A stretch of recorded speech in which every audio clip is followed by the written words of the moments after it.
Rule made. Foul baiting. Harden going from this to this. Of the game. Harden, it's a foul. No skill at all.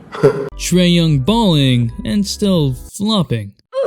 We just saw 8 50-point games in March. We also saw Joel Embiid and James Harden take about 25 free throws in a half. So did the rule changes actually change anything? The short answer is yes and no. What is up, dudes to that spawners players? It's your boy MJ. We can look at free throws per game, but that ain't telling you jack, cause free throws per game per season has fluctuated wildly. It was more about how people were drawing those fouls. Ty Lue was fed up, man. Came at Harden and Embiid's neck. We don't care. Let me tell you. Just like y'all coming at my necks by not subscribing, so please subscribe! I mean, over 75% of you aren't, and we're always breaking it down on this channel. It's literally free. In just this season alone, the free throw per game has rose every month, just like James Harden's scoring average. Thinking Basketball even talked about the fouls per 100, and it's wild to think about. Offensive efficiency in March right now, yeah, Cody is covering his face because, 115.4 is the league-wide offensive rating right now. Stop. We went 9.6 shooting fouls in December. By February, we were over 10. This month, we're at 10.6 shooting foul. We've gone from 8.7 to 10.6 shooting fouls in 4 months. Fun fact, Harden's lowest scoring months go along with his lowest free throw attempts. As his free throw attempts go up, so do his points. For comparison, that isn't true with LeBron, Durant, or Giannis. But I digress. Free throw made! Drawing free throws is a skill. It is.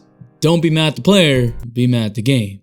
But we fixed that manipulation, right? These were the rule changes. Shooter launches or leans into a defender at an abnormal angle. The offensive player abruptly veers off his path, sideways or backwards into a defender. The shooter kicks his leg up or to his side at an abnormal angle. The offensive player's off arm hooks the defender, often in the process of attempting a shot, in a non-basketball manner. Now, I made a previous video discussing the rule change, and these were 2 key points to help evaluate the success of the rules. Free throw attempts per drive. Here's a chart. As three-pointers have become a higher percentage of total shots attempted, the free throw to shot ratio has just leveled out, which means that per drive, there are more free throws. And varied shot selections. The pick and roll is the most used play in the NBA, but now pick and rolls aren't just an easy way to get fouled. More floaters, more actual reading of defense. Heck, the mid-range might be back because you can't just bump into a defender and get a foul call. You might actually have to take a shot in open space.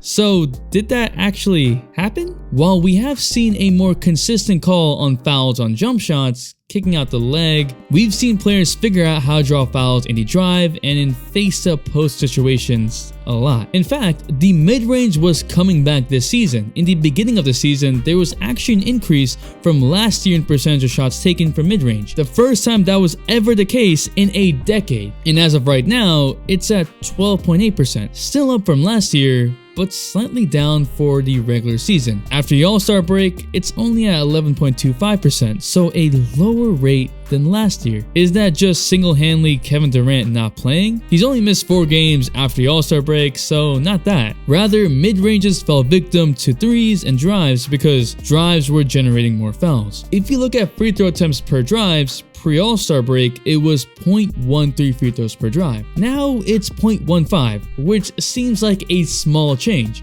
But when we are looking at about 45 drives per game, that small difference is a difference between 3 foul calls or 4, which can change how an interior defender ends up playing, whether that's more tentative or less physical. Post-ups stayed at the same, around 0.14 free throws per game. But like I've mentioned, shooting fouls are at an all-time high for the past 4 years. However, isolation frequency is up 8% from last year, and with less mid-ranges, we've seen more attempts to draw fouls that's work. And this was the concern when the season started. The refs were definitely letting players play through contact more than usual. That's tough. I personally like that, the 2007-2011 time, but that was probably an overadjustment. Watching these games, it's pretty clear that the officiating isn't like the beginning of the season. Yes, Trae is not getting the jumping backward into defender call, rip-throughs are just normal fouls, or even better, no calls, but at the same time, hooks are still working. Flopping is definitely working. Players are getting to the line an insane amount, more than before. It's almost like we've regressed. So why does this all matter? Because the issue with this is consistency. Which version of the NBA do we get in the playoffs? When certain players' playstyle is dependent on free throws, Philly stars, that can lead to drastically wild swings in the playoffs. If the NBA had kept up stricter rules, players would have to adapt to play better or get left behind. The rules shouldn't change to keep offenses alive. I get the ratings aspect, but at the same time, more people liked watching FIBA basketball because they allowed it to be more physical. This is why players try to figure out in the first quarter how the refs are calling the game that night. Because at the end of the day, as long as both teams get officiated the same, players do have less problems. So to answer the question, yes, the rule changes